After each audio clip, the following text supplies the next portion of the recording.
Welcome back to Don't Touch It. I am your host, Caroline Parker, and today I am joined by the amazing Katie Moudallal.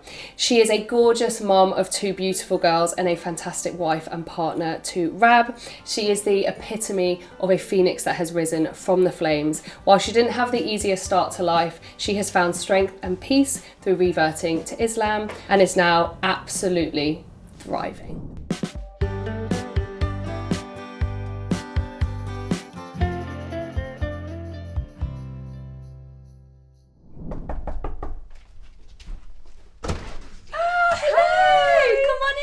Oh, so nice to see you. Can I please have a cup of tea? Of course.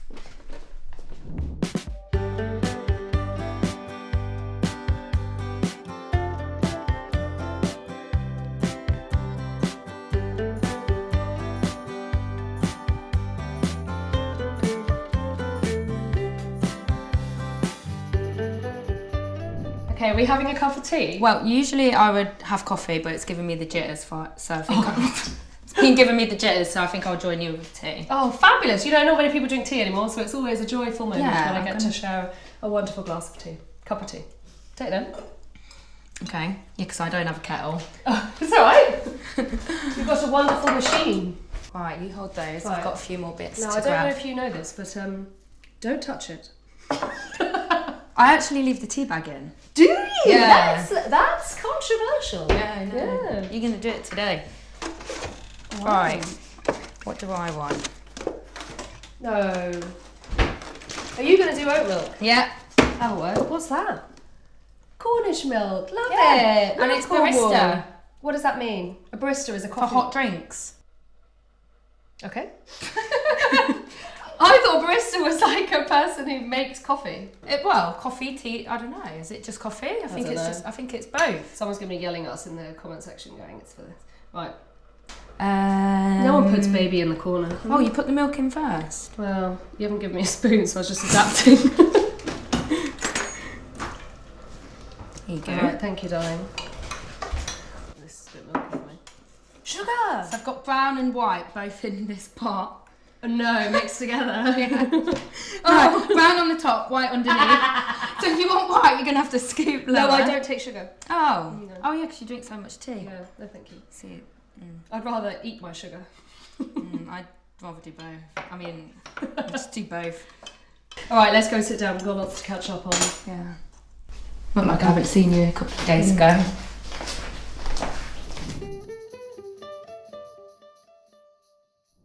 I bought you a present! Oh my god. I bought you the Yoto player. My kids are obsessed, and I put the pink case on it, obviously, Oh, I 'cause love for the that. girls. You can get all different cases. It's so nice. So there's cards in here. These ones will have multiple cards in them. Magical bedtime meditation. That'll be so nice. Put that on when the kids are going to bed, and it just like relaxes them. And then if you're not in the mood to do a book, Gruffalo. Wow. They have so many Julia Donaldson. And then as they get older, Sophie will listen to like music while she's doing her doll's house. It's the best. It's the best. Do you know what? You've come at the right time. I was looking at getting one of these for Mila's first birthday because I wanted something that they can both do Share together. The thing that I love the most about them is if you lose a card, which life happens, it's all loaded onto your phone. So you can play it from your phone. And if Aria's like, Mummy, my Yoto went off, you can all do it from your phone. Highly recommend, absolutely love it. I have an amazing code for our listeners because this is the sponsor of the episode. Wait around till the end and I will share that with you.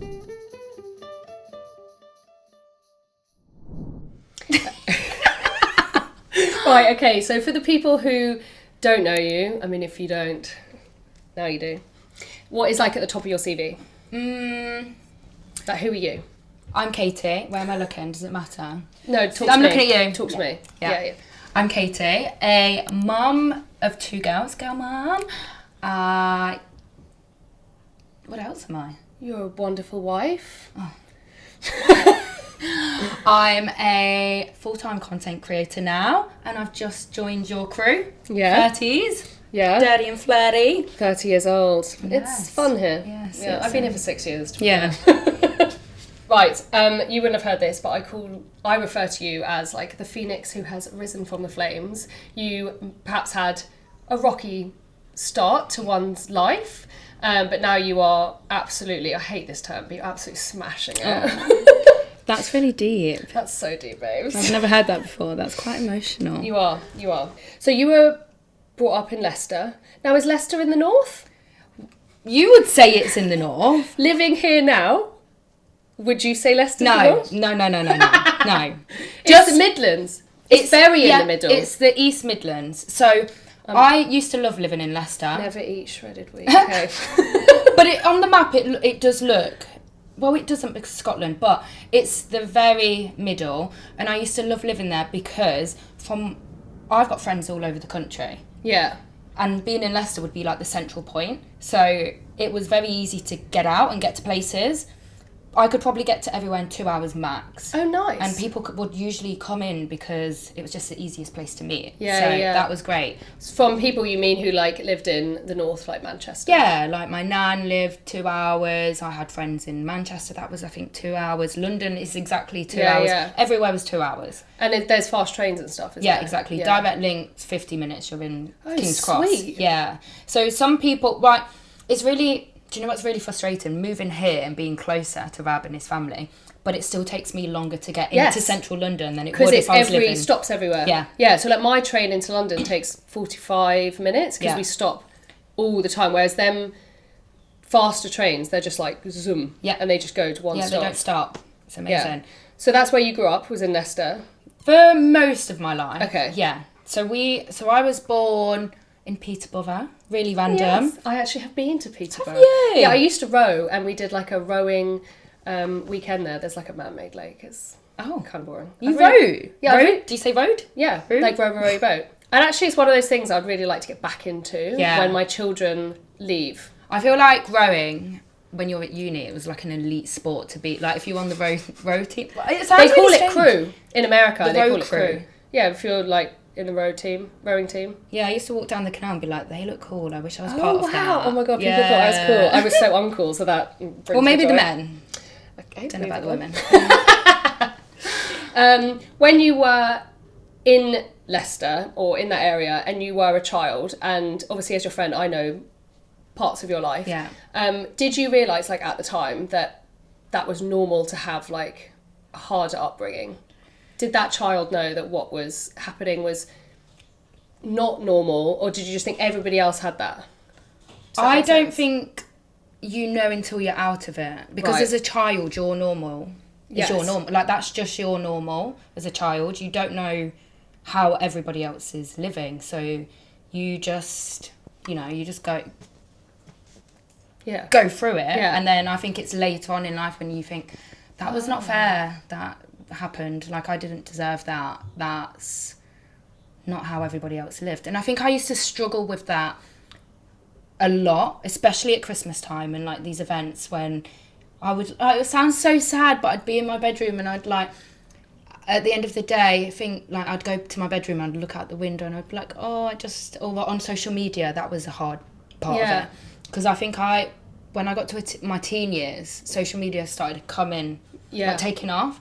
So then you'd see other families and you'd be like, and there's all those static images of everyone by their tree. Like all of your whole family under the tree, really happy. And like, they might not have all been happy. Yeah, but back then actually social media only showed the good. Yeah. So you would only see that. Whereas people nowadays more talk about like, Christmas isn't great for most people. No. Like, it can be a really depressing time for most. Really depressing time. It was for me, and that's why I don't really mind so much anymore. I don't, because Christmas isn't in, it's not in your calendar. No, anymore. It's not just like a religious thing. It's more of actually I didn't. It made me feel shitty. Yeah. So, can we swear? Yeah. Yeah. Well, of course you were. Yeah. But yeah, I used to. I think that was when I started to think, oh, this is not normal. Like how I'm living. And I would go to my room and I would like everybody would be in their rooms, like my sisters, my mom. We wouldn't really like chill together. And I'd be like, oh, I just wish like we could have that morning that I see everyone having. Yeah, but most of the time it's fake. Yeah, most of as the an time. adult you know that, but yeah. as a child you don't know that. Yeah. So you just think everyone's living this perfect life that you don't have. Sometimes the happiest people are the most miserable. 100%, especially online. Was there anything in your childhood that made you feel safe? My nan. Oh, I love my that. nan, yeah. I always used to refer... Well, I don't see her as much now because she lives so far I was just from about to from ask if London. she's still with Yeah, us. yeah, yeah. She's still with yeah, us. Yeah, Yep. she is. She is like one of those older women where she refuses to go in a wheelchair. I love She that for her. refuses to have a stick. Her stairs are like my stairs are Yeah. steep. Her stairs are steeper than that. She There's hasn't no got a like chair? bends. She refuses. Yeah, she'll walk up and she still sleeps upstairs. And she is 1940. So what's that?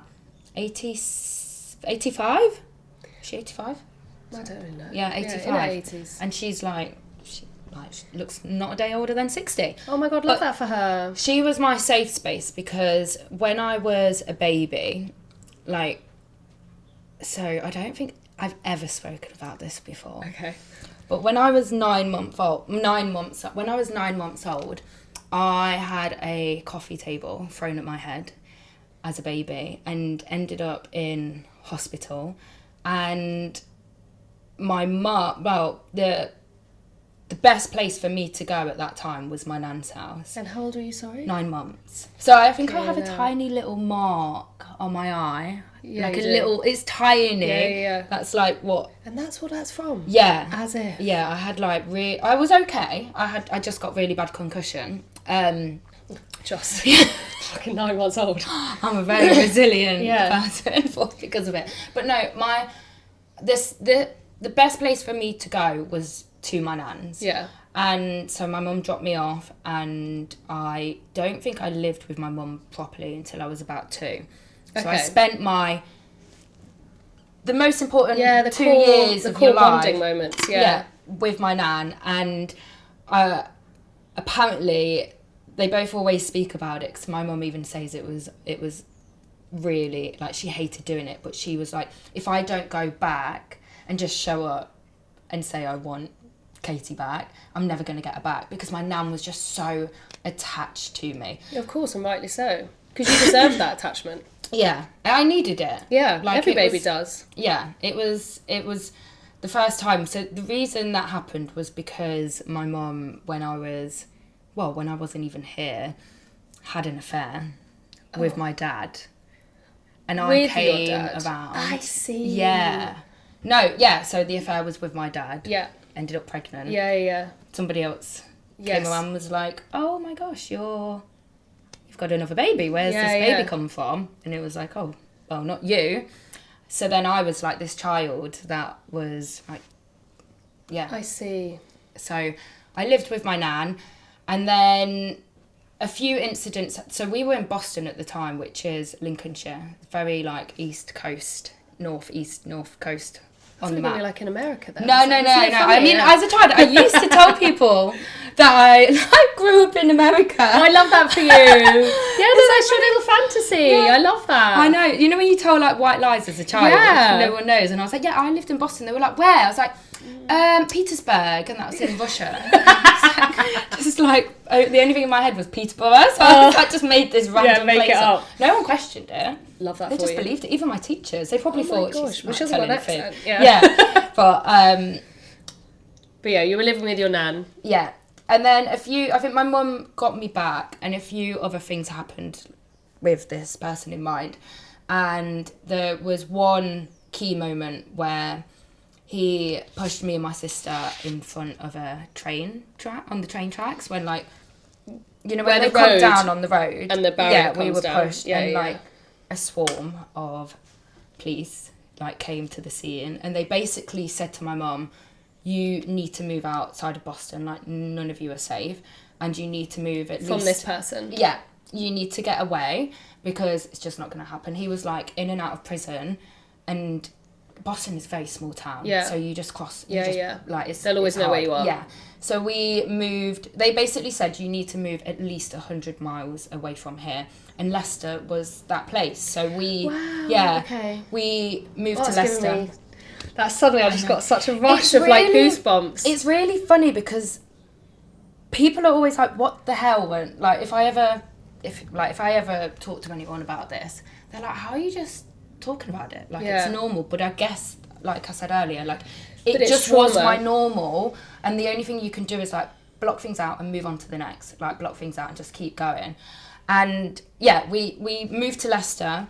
Obviously, we were in a hostel, so we were hostel hopping for some time, until we managed to get like a council house. This is you, your mum and your sisters? Me, my mum and my sister, my eldest sister. Okay. Yeah.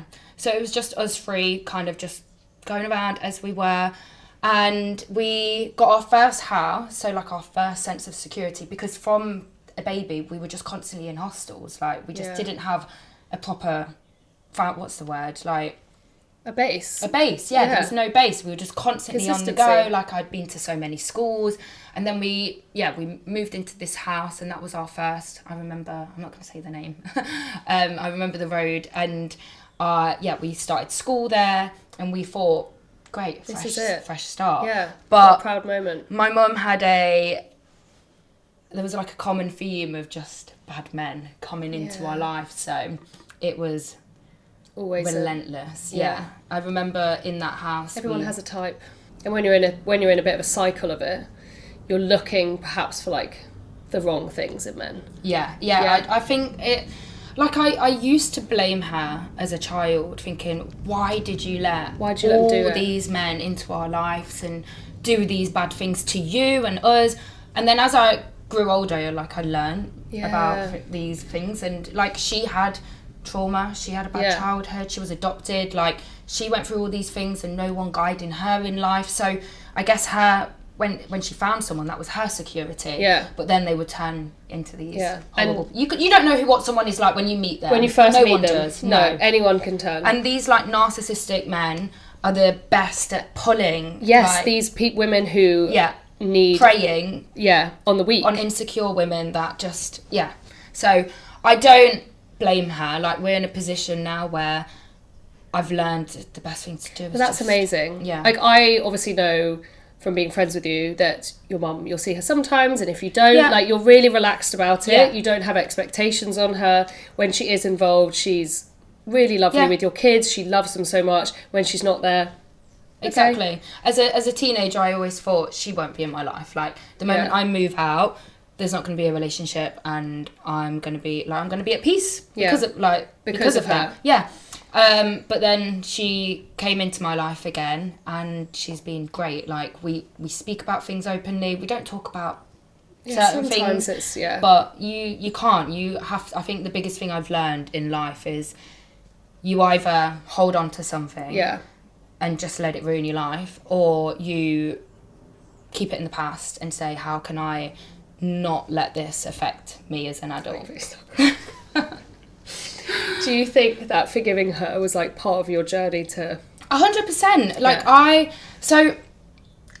feel like I was a very angry child. Like, I was the angry girl. Like, I think it was how I would release my emotions was just anger. I would lash out. I was like at school and stuff. Yeah. Like, well, not...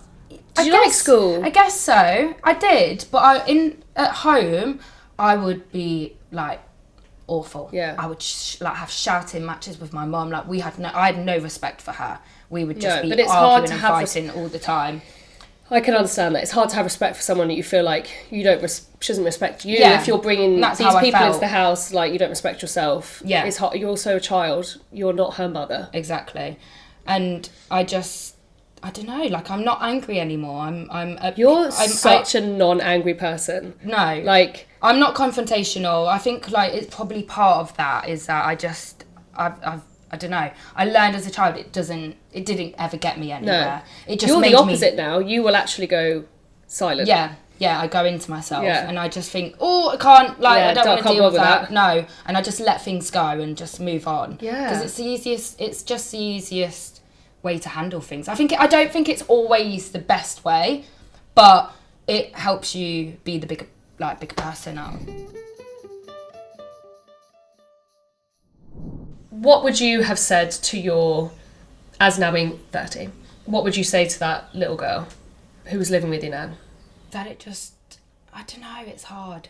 I used to, as a child, have, like, this image in my head, like this way of living that seemed so far away, like unreachable. Right. Like, the way I would look at the life you live now. The way I would look at the life I had now was like when you're a kid and you think, I'm going to be a celebrity. Yeah. Like, you want it to happen, but in your head you're like, that's not gonna It's ever not gonna happen for me. Yeah. And the other day, Rab bought me that KitchenAid for my birthday, didn't he? Yeah. And I know it sounds so silly, but I was like, £500 on a mixer, like that is how I can live now. And it sounds so ridiculous. No, but that was a really lovely like as a moment. child, that was like, you know when you have those images as a like, I'm gonna be a mum, I'm gonna bake, and I'm gonna have this really wholesome life. That was all I wanted. I didn't want anything. A man bought that for you because he listened. Yeah. I gave him the hints. Yeah. But that was. I'm sure you did. Subtle as a gun, darling.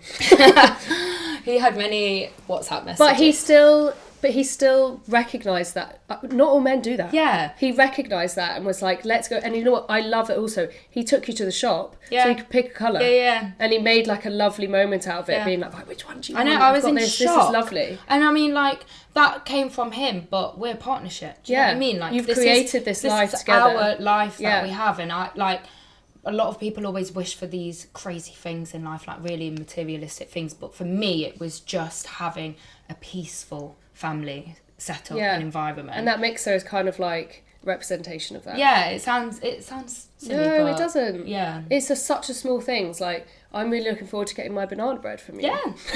Exactly. And I'm making my own dough. Yeah. Are you going to be a sourdough girl? No. When you were younger, I know the answer to this, but like, what was your like really like turning point for you moving into the next chapter? Where you're like, wow, okay. Meeting Rab. 100% meeting Rab. I went through a bit of a wild phase. I think that's when it hit me. Yeah, when I was at university, I had like moved out. You went to university? Yeah. That's I was the first in my family to go amazing. to university.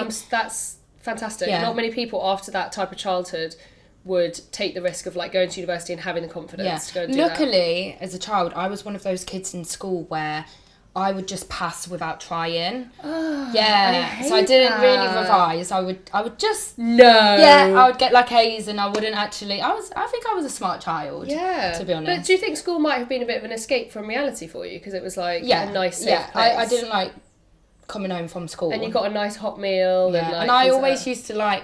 I was such a affectionate kid that all like the dinner ladies would be my like best friends. Isn't that funny how the dinner ladies, I know, no matter what school you went to, were like epic. Yeah. One of my friend's mums actually worked as a dinner lady at my school. Really? And we loved her because she'd always give us a little bit of extra toppings. They give on our nan vibes as well, don't they? Such nan vibes, even if they're not a nan or that age, but they're so. Do you know what I think it is when you've been at school and a teacher's telling you, and then you go to the dinner line and they're smiling at you and they're like, what do you want, darling? Like, I want a hug. Yeah, I want you to love me. Like, it's such a like safe place is the lunch hall. I so feel that. So you met Rab at university. Yeah, I got into university. Which we love. Moved out. What did you study at university? Literature. Did you? Yeah. Oh my god, the dyslexic queen in me could never. Do you know what? It was one of those subjects where I was like, I don't know what I want to do, and I don't want to. Like, I think as a kid, having to choose your choices that young, it's difficult.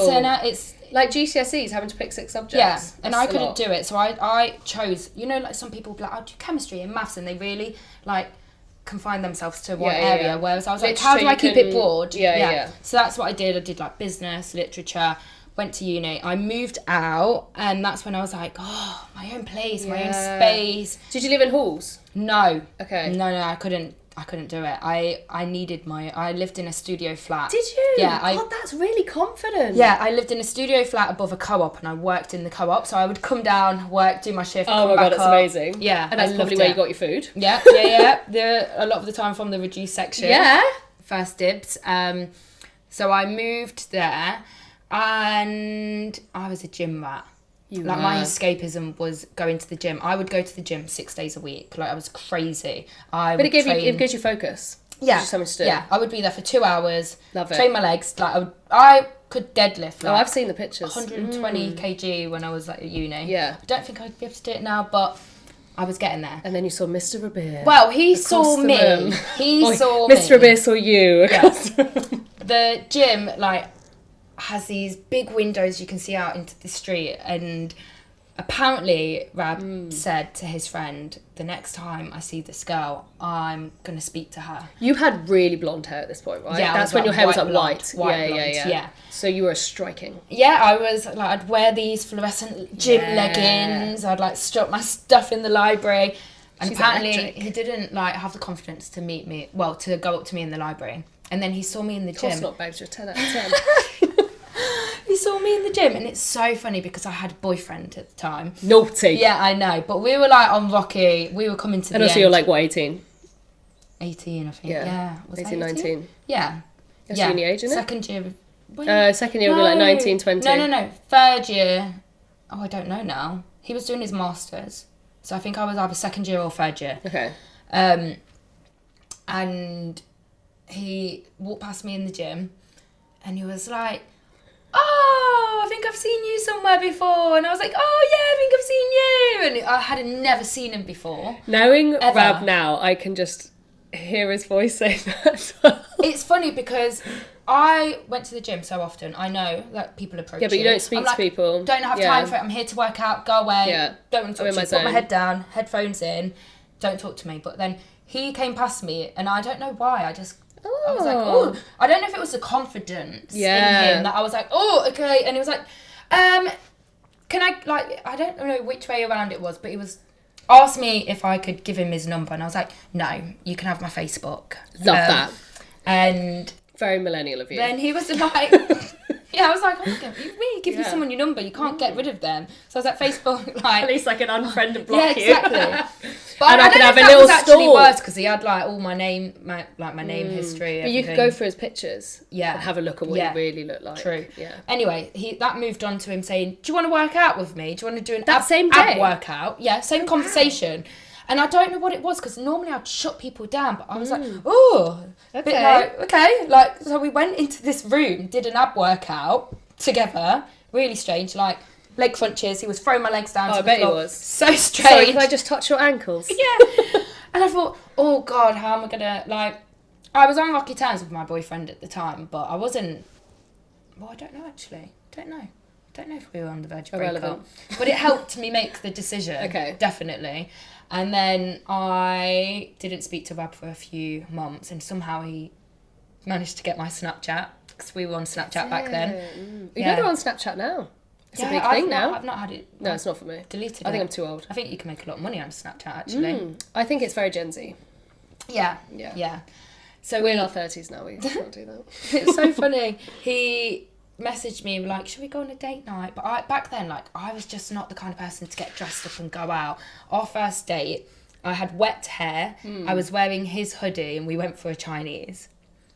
It's giving the next day, not the first day. Yeah, it was like it did not look like it was going to go anywhere, to be honest, but it did. Interesting. He moved back to London 6 months later, and then he commuted, didn't he? Yeah, but we did, when we were like, what's next? He was like, in his head, I think he thought, that's it. Like, I'm going to go back to London, and I thought genuinely he would, but he ended up driving 2.5 hours every weekend to see me. I love that. He made the effort. If a man wanted to, he would. If he would, yeah. Is that the same? If he could, he would. If he wanted to, he would. Yeah, if he wanted to, he would. Something like that. Yeah. Did you ever imagine when you met each other you'd be here? No. It was just some fun. Yeah. Yeah. Nice lad. Couple of dates. Yeah, we actually broke up. Look at this fool driving back and forth. I know. It's crazy, isn't it? I don't know. I don't think my like frontal lobe had developed. They say then. 25. Yeah. How old was I when I met him? 19. So, yeah, no, I definitely didn't. We actually broke up because I moved to Switzerland for 6 months. As one does. Yeah, and for work, and I was just, after Switzerland, I was supposed to go to China for 6 months. It was just part of my role. So you were like, this is my journey, and I have to put myself first. We're going to break up. And yeah, well, there were a few things happening along the way where it was like, we're not going to survive at this point. different areas of the world. But then he would like come out to London. I would come back to the UK, and by the end of Switzerland, we were married. No. Yeah. Oh wow. Yeah, we were religiously married. Yeah. Okay, so what was the journey of that? Did Rab ever express to you about becoming a Muslim and then going along that journey when you first met? No. Like when you were in Leicester, was No. that even a conversation? No, it wasn't. I don't think it mattered to him back then. I guess because we were just talking and seeing how things went. But he never said to me, you need to be a Muslim and for us to be together. Yeah. Because you don't have to be. Yeah. He could have married a Christian. That is completely fine. But it was along the way of me, I guess I was on that journey of trying to like stop drinking. You were on your own personal journey as well. I was like not doing these hardcore things that I was doing back then. I was discovering that my triggers were things like alcohol, drugs, like going out, etc. Like not getting any sleep, and I would, wake up and I'd feel so anxious and I'd think about all these things. And you had an aggressive childhood, and bars and stuff, no matter how much fun you're having at the time, they're an aggressive atmosphere. Yeah. I could never. No. Not even now. And I was going to these places like every night at uni. Exhausting. Because I guess it was the worst time of my life when I was at uni. The worst. I don't know why, but I think going out all the time, drinking, you wake up the next day, you feel anxious. Yeah. And Oh my God, the scaries are the worst. Yeah, exactly. And I ended up in hospital a couple of times when I was at uni. From drinking too much? Because I just tried to end my life a couple of times. Yeah. Gosh, I think I did it was just like my mind at that time was not in a great place. It was torturing me. And obviously I met Rab, and like we would like chill together and stuff. We would go on dates, but he was not really on that same path. Yeah. And I remember when I found out he was Muslim, I didn't really know what a Muslim was back then, because we didn't learn about anything in like that in our school. It was all just Christianity. So I just had a very uneducated view, and he would start introducing me to things. Like, he never said you needed to be a Muslim, but he'd be like, oh, we don't do this because of this. Yeah, and he's sharing a bit of his culture. And like... Exactly, and he would be like, oh, the reason... So we don't do this is because of like, this, yeah. He would teach me things like, no one... Like, God hasn't created us to be perfect as such. Like, he doesn't expect us to abide by all of these things and do all of these things and be perfect every day. But, like... The reason we don't drink alcohol is because it alters our state of mind, and then we do things we don't like, and we regret it the next day. And it was more like sense, like, you're like, oh, actually, that makes sense. Yeah, that makes sense. Like, maybe I'm making all these bad decisions because I'm bloody drunk all the time. Yeah. And I started cutting it out and realised, oh, I'm like living a lot more peace. Happier. Yeah. And then I would learn other things, and I'd be like, I'm finding peace like that I'd never found before, and. It naturally, I guess, over the years, just happened because I would read things and I would think that's really aligned with how I think. And when did we revert? It was super It was within your marriage, wasn't it? With the wedding? It was before. Okay. Yeah, it was before. I think it was a couple of months before I went to Switzerland. When you got engaged, was it discussed about you reverting then? To do the marriage, to have the marriage official within your... No, so you don't have to be. Okay. So it wasn't ever a discussion, but it did happen before we got religiously married. And then obviously it doesn't make sense, but we did that because you basically are saying you can go off and do whatever you want and it's fine, like, kind of thing, because obviously sex before marriage is same. So that was one thing. So we got religiously married. I went back to Switzerland, finished my time in Switzerland, and then I came back, moved in with Rabs' family, and then we were like on the hunt to finding this house and buying this house. But you did have a wedding. You did the white wedding, Just everything happened the wrong way round. Yeah. So we got religiously married. I came back and I was like, okay, I'm very happy to do this, but in my head, I've always pictured like having a wedding, a ring, and they're like etc. the best pictures. Yeah, I love them. I got what I wanted out of that day, so we compromised. But it was important. Was compromised. Yeah. And what does it mean to get religiously married? What does that look like? So you sit in front of a sheikh, and you I guess like the same, but you're just not in a church. Do you go to mosque and do it? You can. Okay. But you can also do it in your living room. We were in Vabs's living room, like his parents' living room. Okay. And we were just sat here, and he was there. We had like our friends who were witnesses, and then it was just very informal, very relaxed, and then we're like, oh, okay, that's it. Oh my gosh. But a lot of people like will do it just to make things haram. Okay. Because like there was no way I was going to live in his parents' house for 6 months if we weren't religiously married. We would and have then rented. in the like law of the UK, that would have been officially sealed at your wedding where you were in your dress. Yes, exactly. Okay. So we what are they called? So in the eyes of God, you were married from your religious wedding, and then but in society, in the, like, society, and, our version of society, and the law, it was the white wedding. I mean, you get a certificate and a document and stuff, but for it to withstand in the UK, you would need to do what's it called, like civil ceremony. Civil ceremony. Yeah. So we obviously didn't do it in the church. We did it in Pembroke Lodge, and we just basically paid for them to come to the venue, and they did it there outside, and it was a really beautiful day. Yeah, you look beautiful. Yeah, and like Rabs's family loves stuff like that. Like Lebanese love people, a party. They love to be together. They like dressing up. Yeah. Some of them. I remember his sister when they were like showing me their dresses. I was like, this dress is like better than mine. Like you can't wear that. They like to. Rab's sister also looks just like Rab. Yeah, literally, when she came to the party the other week, I was like, well, I don't need to ask who you are. No, literally, Rab with long hair. Exactly. Beautiful long hair. Do you think that reverting to Islam deepened your marriage and like your relationship with Rab? Or do you think it was already there?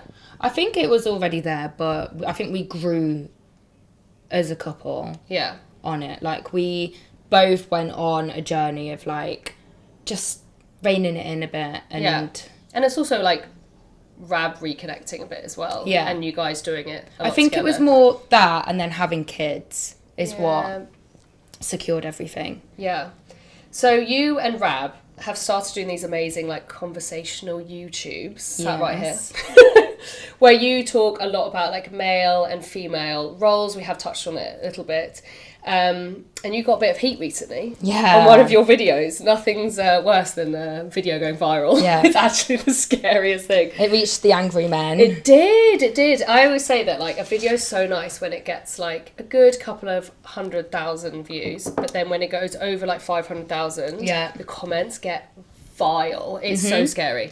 You were talking about the fact that you and Rab had not at that point slept in the same room for 2.5 years. Mm-hmm.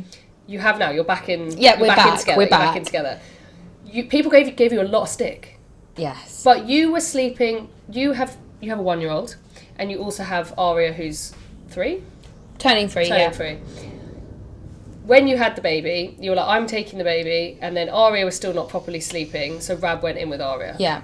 And that's just he was on a mattress on the floor. Yeah, we still have the mattress, and it's still there now. I had to move it. How did that help your marriage, do you think? And how do you think that helps your parenting? Because at the end of the day, you are in the survival mode like we are, like I am.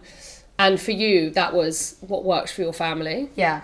I remember when I was pregnant, I would see so many like little, when you read like quotes online, and it'd be like, the best parenting advice is... It was what did it say? It said, your marriage will end when you start sleeping in separate rooms. So when I had Aria, I was like, that's not going to happen. Yeah. Like, it can't happen because then our marriage is going to end. Yeah. Like, I believed it. And then obviously you get no sleep, your baby, Aria woke up every 30 minutes some nights, and it was just...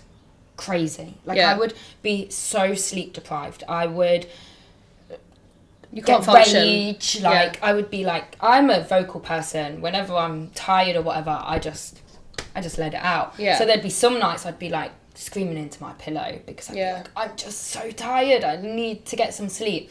And she was also one of those babies where you can't pass them to your dad, because I also believed that it was your baby, you should do it. Yeah, if I don't do it and I can't do it, that means I fail as a parent. So I had that in my head, like, I have to do it all. I can't pass the responsibility on to anyone else. I need to prove this to myself.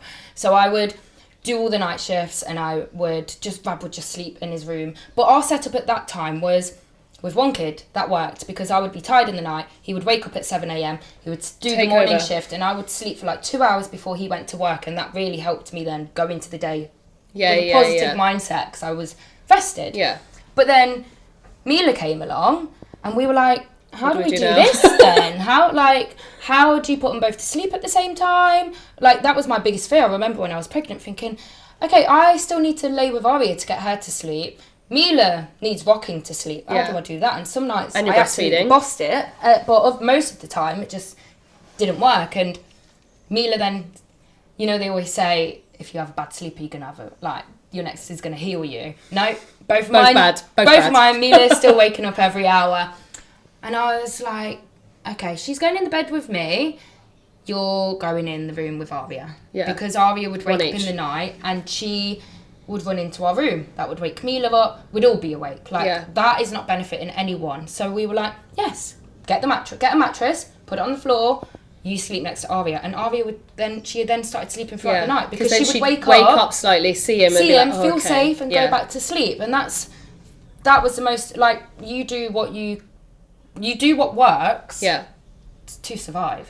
I also, when my kids were newborns, I never woke Kyle up in the night to feed because I breastfed. So I was like, what's the point of waking them up and them being knackered, and then you're both knackered? Yeah. So I actually don't see, personally, for us in our family, I was like, Kyle's got a full-time job. If he can't function, at least I can take, like, not that I ever did, but you could take a little cat nap, or you can turn your mind off slightly. I didn't personally see the point in both of us being knackered. Yeah. And then also it meant that, like, on the weekend when Carl wasn't working or on paternity leave, he could then do the day. You catch up. And I catch up. I do not see the point in both of you being exhausted, so that he could sit there while I was breastfeeding and watch me. Yeah, there's certain situations where if they can't physically do anything in that moment, I actually think it's take pointless. One. But there are also other times when if they can and they do take a bottle, you have to, because at the end of the day, them waking up tired and going to work, you've got to survive your day at home with them, and sometimes it can be. When the bottle came in, it was like, for us, I would go to bed with the baby at like 8. I would then sleep, and then I would then go to sleep, and then once my kids went on a bottle, Kyle would do the 11 o'clock bottle. Yeah. Because I was already in bed and he was still awake, because Kyle cannot go to bed early. Yeah. So he would do the 11 o'clock bottle. That would mean that I've got sleep from 8 all the way up until maybe like 1 or 2 o'clock, until they wake up again, and then I would do that. Yeah. And then they've got that sleep. I think if you're supporting each other well, that is how it, like, a good example looks. Yeah. But most people, silly, it's the communication. Like me, I will be like, I should go to sleep at 8. But I'm still awake when Babs is doing that first feed, and but I just struggled with my sleep. Like, I don't know why, I've always struggled with getting to sleep. What would you say to people who are sleeping in separate bedrooms with their kids on the floor in the mattress, now that you're back in the same bedroom together? It's just a stage. It's just a phase. Like, it doesn't last forever. Yeah. As long as, like, I remember when we sat down and had that discussion,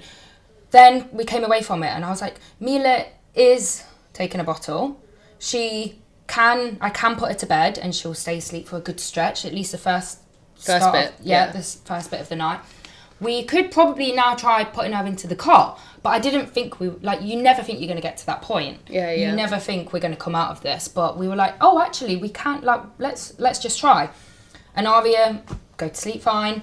Mila would go to sleep fine, and there was a few nights when they both just slept, and we were like, oh, okay. Obviously, we're back in the same room, and there were nights when it just doesn't work, and he'll go back into that room, and I'll have Mila in the bed with me. But actually, I can't remember the last time I had Mila in the bed, because she's annoying now. She moves around, and that wakes me up. Like, I'm a very sensitive sleeper, so when she starts ruffling, even if she's not awake, I wake up, and then I struggle to go back to sleep. You think that they're awake when actually, and I think that is the key, because a lot of people get up, don't they, and they pick the baby up when they start moving around, but actually they're not awake. Someone actually gave me really good advice when I first had Sophie, who is my oldest, that just because they're moving doesn't mean they're awake. Yeah. Because I think when you first have your first child, you're like, oh my God, they're moving, they must be awake. But actually, I think it's like, I don't know the science of it, but it's like their brain and their nervous system and a lot of stuff, and they like squeal and they move around. But actually, that's just development. Yeah.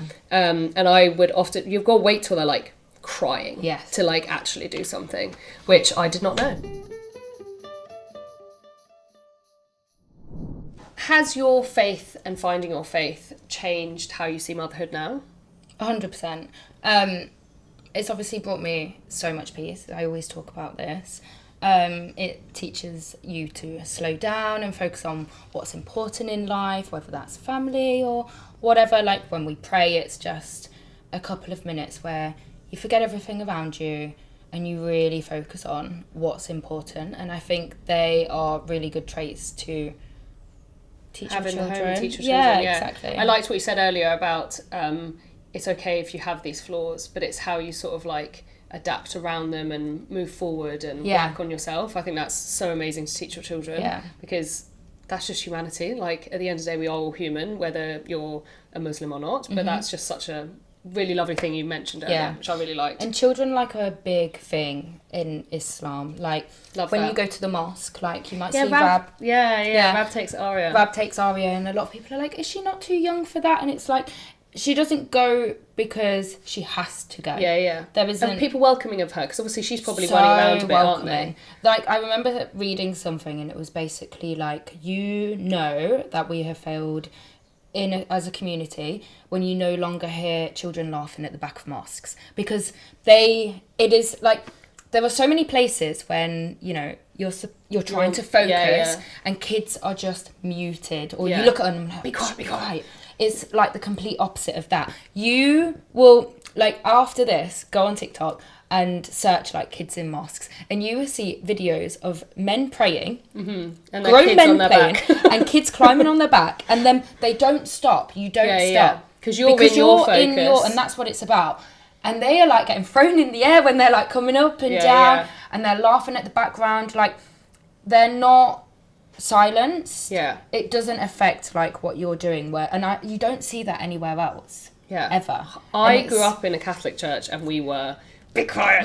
It was like church or like kicked leave. out. Exactly. Get out. Complete opposite of that. And I think that is just so beautiful. They're like our next generation. Exactly. I love that. Right, moving on to talking about the next generation and the future, you are quite the book. The next chapter is so exciting. I'm so excited for you guys. I'm so excited, I'm so jealous. Because this is so fun. Your house went on the market and you sold day dot. That is unbelievable. Are you a little bit worried it was under how much it should be? Under? Yeah, because it sold like on the day. So Rab afterwards was like, we should have put it on for more. But shoulda, woulda, coulda though, isn't it? What happened was the estate agent came round. He was like, so, you know, it's funny, you get them to come round and value your house, and then they ask you, how much do you think? How much do you think? I'm like, this is what I'm paying you for, mate. Yeah, exactly. And we gave him a figure, and he was like, I think at a stretch, you're going to get like 25k less than that. Like, that will be the premium price. I remember this. And he was like, you're not going to get that. Yeah, but we weren't in a rush. Because we hadn't figured out where our next house, where we wanted to move. So we're like, we're not in a rush. Keep it on the market for the price that we want at 25k more. And it sold, like, I think we got like 5 offers on the first day. For me, all I'd be thinking of is like, fuck you to that guy who told you that the house wouldn't get that much. I know. I was like, we could have lost a lot of money. Which obviously, you've done an amazing job on this house. I mean, it's not like the biggest or the best, but for what it is in this area. But you've added really homely touches, which I think a lot of homes lack, kind of. Like, you put lovely panelling up, you've got lovely carpets upstairs, like, people really resonate that. Someone could definitely like move in and just live in it as it is. 100%, but it not feel sterile. Yeah. Because a lot of houses that are done up do feel like that.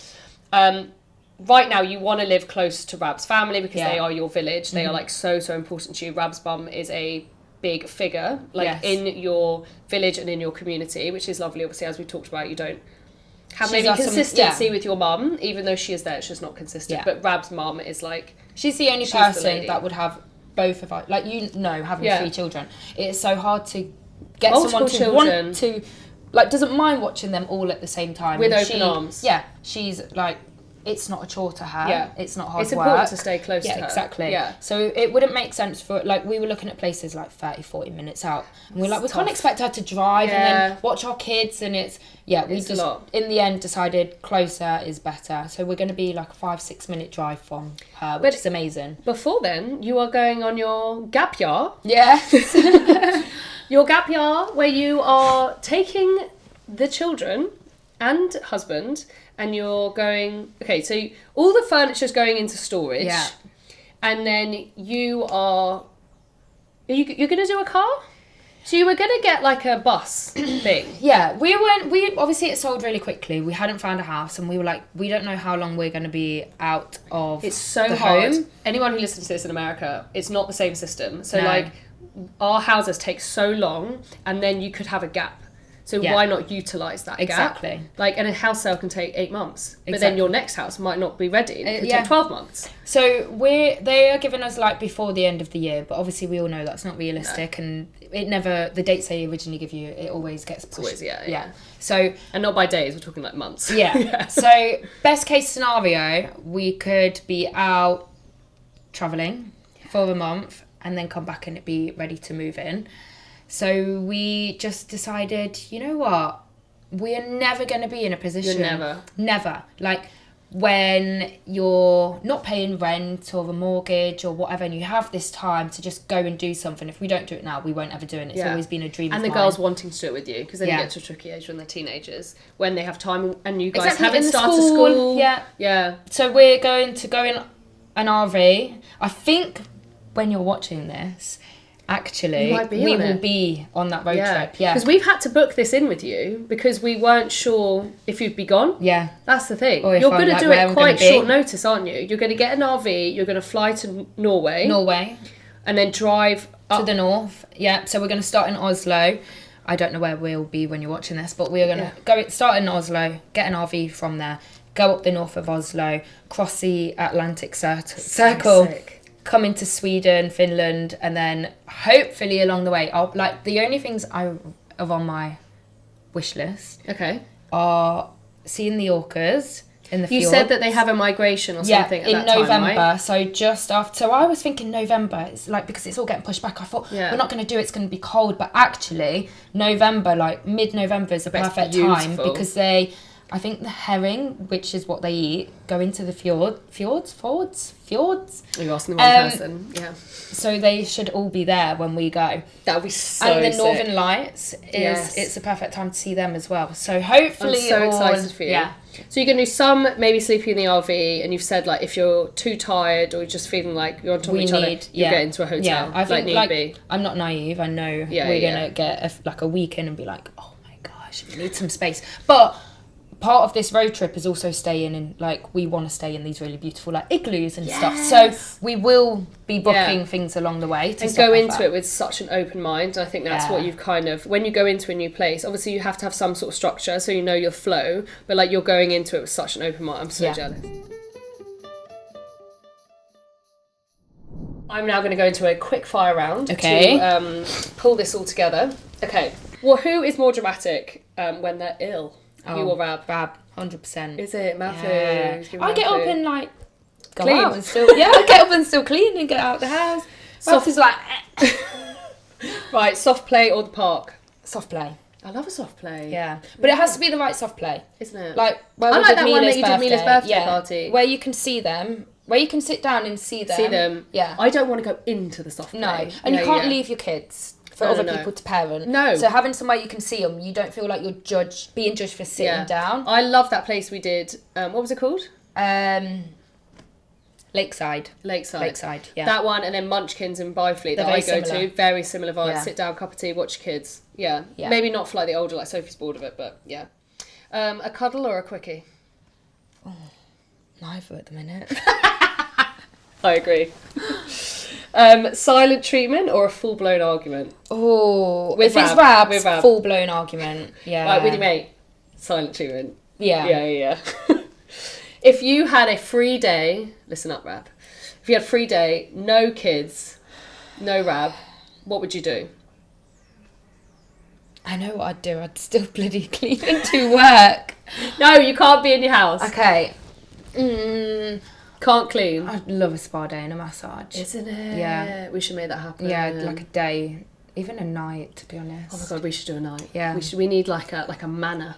When was the last time I did something like that? I don't think I did, but just before I left America, I did that. Did you? With fun. Friends? Yeah, with some school mums. Oh, nice. It was so nice. What would you want to tell people who maybe would judge someone like you as a child? Like someone who was angry and things like that. Like what would you wish you could tell people about those kids? That the way you parent, or the way like people are raised and parented, have so many impacts on them that are just not visible. Like you can't see them from the surface. But most of my like flaws as an adult. You don't have any flaws. You're perfect. No, but most things that I struggle with in adulthood all come down to the way I was treated as a child. Yeah. And I'm dealing with those effects still to this day. 100%. It's part of your story.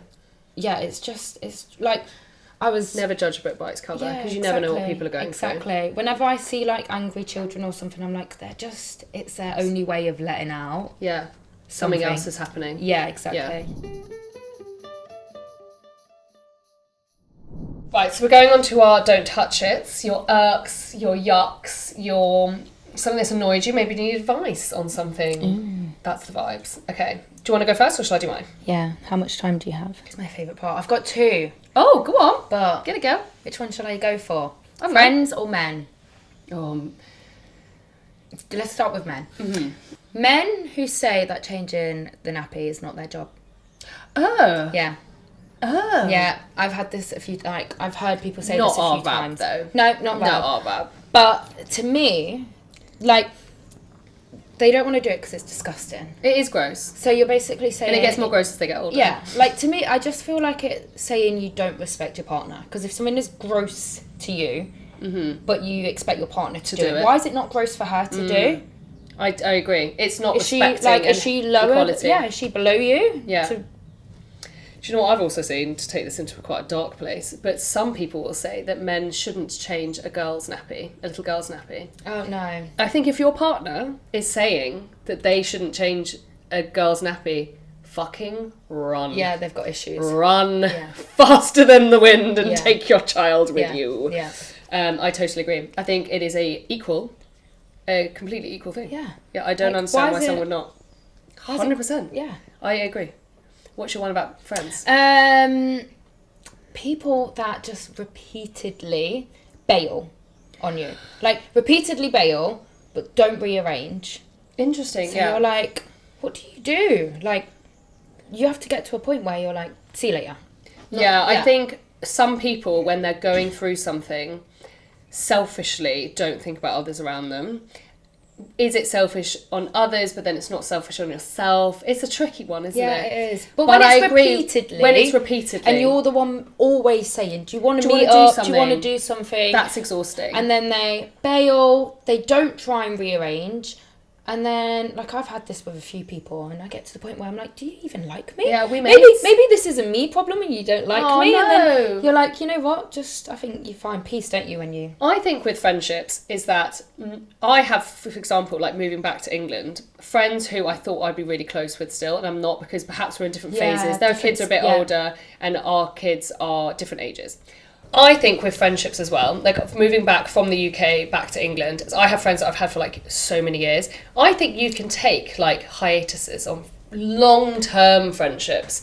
Like maybe you were really close in your teens, but you're not in the same phase in like your childhood, but then you reconnect when you're like older. Yeah. I don't think friendships are always right for that phase of your life. Yeah. Some friends I have taken a step back from because of things like flaking or just having different interests, or like maybe you don't have the same values on raising your kids, or maybe their husband annoys you, or like something like that. That's what I think about friendships. I think friendships are amazing, but they have to suit your lifestyle in the phase that you're in. Okay, mine is, I have moved to an area where there's a stables, horse stables, and then they have to like walk maybe like 400 meters, and then they go into like the woods to hack. So What's that mean? the horse rider comes out onto the road where there's cars on the horse, and then they walk along the main road, and then they turn into the woods to go and do the rest of their ride. Right. I cannot understand. You're in a more city town than I am, but like people who do not slow down for horse riders and people who overtake a person on a horse, you are unstable and you need to have a look at your fucking life because we do not deserve horses. Horses are the most beautiful and majestic animals. I do not understand someone who cannot respect a horse. I don't respect you if you can't respect a horse, like point blank. I just think, have you ever like touched a horse's face and had them look at you in your eyes? No, because I have fear of horses. No way! Yeah, I'm so scared of horses. But would you still respect the horse on the road and slow down? Yeah, I would, because it startles them and then they could like that's not fair. Crash or... It would not only endanger the person on the horse, but it also endangers the horse. But when people do slow down, when I was driving the other day, this horse was like walking along and this man was in like I wouldn't say it was a lorry, but it was like a big van, but it had lots of bits coming off it. And he completely just stopped and he let the horse walk towards him, and it made me cry. And I cannot tell you why it made me cry, but I just thought, what a lovely person that person has recognised that he is scary to that horse, and he stopped and allowing the horse to come towards him. Honestly, it makes me want to cry just thinking about it. But yeah, that's how into it I am with people with the horses. I'm a bit speechless, Caroline. So don't touch the horses. They were there before the cars, okay? They have more of a right to be there than we do as cars. Exactly. The human or the horse? The egg or the chicken. Okay, right. Moving on from that. Let's move on to viewers. So they've written in and they've said... So these are pretty blind. I kind of just give them a quick look over. Okay. I can already tell this is a good one because it says, my ex-boyfriend. My ex-boyfriend made a playlist for me when we were together and it's still on my Spotify. It's called For My Girl. I can't stop checking it to see if anything else has changed about it. He broke up with me a month ago and I feel like I can't let him go until the playlist is gone. Don't touch Spotify playlists. I thought she was going to say... that she still because you can to watch loads. when like it's being played, like on mine and Rabs' account I can see if he's playing something. It comes up on my phone sometimes. Is it? I don't know if that's when we But share I an wonder account, if it's... No, I think with a playlist, it's just like when you make a playlist, you can say if it's public or not. And they've probably shared it with them and said, this is the playlist for you. And she's thinking, like, have they shared that playlist with another Someone girl else. and has added maybe like some more songs for her? Ooh. Girl needs to delete the playlist.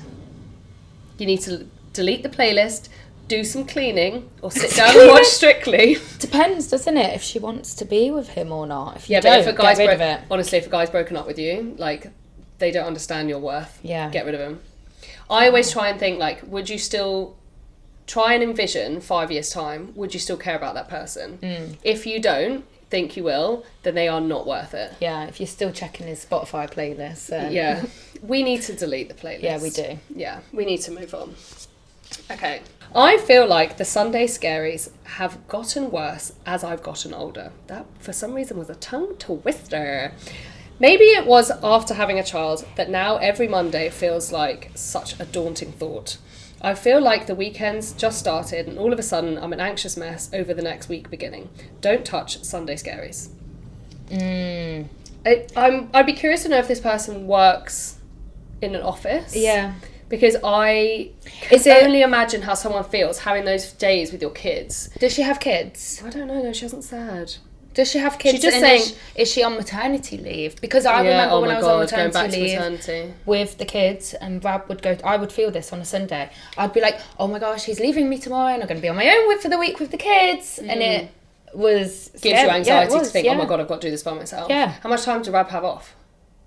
What? How much time did Rab have off for like... Did he have leave? off? Yeah. 2 weeks. Yeah, Carl had 2 weeks. And he would commute 2 hours into London. Yeah, so he'd be gone at 7, he'd be back at 7. It was a proper like 7 out all day. So you do everything. Everything yourself. Yeah. I agree because I think with Sunday scaries, to put it in like a more broader term, I think as you get older you do just get more anxiety. Yeah. And I think that that's not... It is a bad thing, but like it's just sadly how our lifestyle in modern society has set us up for. Are you drinking on a Saturday night? Is that Here fueling it? There we go with the because that also gives you the scaries. It does give you the scaries. I used to wake up with such scaries anxiety. After drinking. The anxiety. Hangxiety. Hangxiety. Yes. Anxiety. It's taken over me. Me and my friends keep trying to book a girls' holiday. And now we're in the time of our life where some have babies, some are pregnant, and some are getting married. I'm none of them, and I just want to get drunk in Greece with my girls. But it seems none of us can find the time or are the same wavelength. It also makes me spiral that they're all leaving me behind. Don't touch girls' holidays. That's hard. That is hard. It's one of those things like we don't have to all be on the same path at the same time, and if you aren't there, that's okay. But I think it's the other side of things. But if it was one of the mums writing in, I'd be like, you need to find your mum friends that are on. I was just about to say same age kids. You need to find friends that perhaps it's just because you love those people, it doesn't mean by not going on holiday that you don't love each other. I think that you could easily. It's really hard to make friends. Do you have any work friends? Yeah, that would go on holiday. Yeah. Like, I think you'll be surprised how many people are actually in this boat, and you turn around to someone at work or be like, do you fancy a cheeky holiday? Yeah. They'd be like, yeah, I've gone on holiday. Yeah, exactly. But like we were even saying earlier, like trying to get a spa day, like for us was really hard. In our group, for like our whole friendship really, someone's been pregnant, breastfeeding, postpartum, and it's actually been really hard. I think this is kind of the only time when none of us pregnant. Emily's pregnant. Yeah. But Someone's don't let it. pregnant. Yeah, don't. I guess like, even though they are your gang, don't feel bad for like making a side gang. Yeah, I agree. Because you can you can have good friendships with people you've not known for very long. Yeah, I actually agree. I am extremely close with you ladies, and I actually haven't known you for many years. And actually, like I was saying earlier, like some friendships that I have from like 10, 15, 20 years ago, I don't see them as more important than my friendships that are newer. Yeah, and it's a lot of the times because you don't relate to them anymore. No. Whereas like we're all doing the same things. They've got a lot to talk about and catch up on and go to the soft play together. So maybe she needs some like single, ready to mingle. Yeah, and I think you'll be surprised how many more people would be up for doing that. My don't touch it is my husband telling me when he's done a job around the house. He tells me if he's emptied the bins or put his clothes away, for example, it's like he's waiting for a medal. Yet we do a million jobs and don't say anything. Why do they do this? Don't touch talking about mundane tasks. So they're like, oh, just let you know I did the bin. Oh, just let you know I did the washing. Oh, just let you know I mopped the floor. It's like, right, mate. Cool. I wonder if they do it because naturally we just get up and do those things. Yeah, we're on the list. Whereas they don't, so we're always the ones being like, can you do this? Can you do that? And they think we're being like a nag. Yeah. Maybe they feel like they then have to report it back to us when they actually do it to show us. It almost is like a child telling the teacher, like, I've done my homework. Yeah. I mean, why don't you start telling him everything you're doing? Yeah. I honestly do that would. Sometimes. I would literally be like, how's your day? Well, so... Yeah. I did do the bins. I did the dishwasher. Piles of laundry. I got through 4 piles of laundry today. And I folded it and put it away. But you didn't see that because I've already put it away. Yeah, but then you do sound like a bit of a twat, don't you? Yeah. Well, maybe you have to say it so they realise I sound like a twat. Yeah. Just give them a massive congratulations. I would actually overly congratulate. Yeah. Oh my God. I don't reckon you can do it again. Yeah. That's what I do to the kids. Chart. Did you really? I don't think you could do it again and even better. Go on. Yeah. I would literally, that's what I would do. I would literally be so kind that it hurts. Oh, it pains me.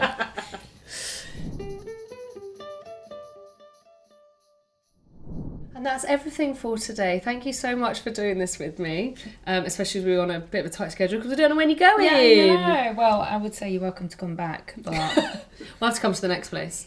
Yes. And like I said about the Yoto player, I have an amazing code for you, and I cannot recommend this enough. Perfect Christmas present. Tell the grandmas, tell the uncles, tell the aunties, or get one yourself. The code is AFF-Don't Touch It 10, which is AFF-Don't Touch It 10, and that will give you 10% off on your first orders over, okay, listen, £59.99, $69.99, €69.99 and Aussie dollars $129.99, and it is one use per customer. It is honestly such a core thing for my kids and their childhood, and I absolutely love it, and I love that they are involved now in this podcast. Thank you so much. Bye guys. Bye.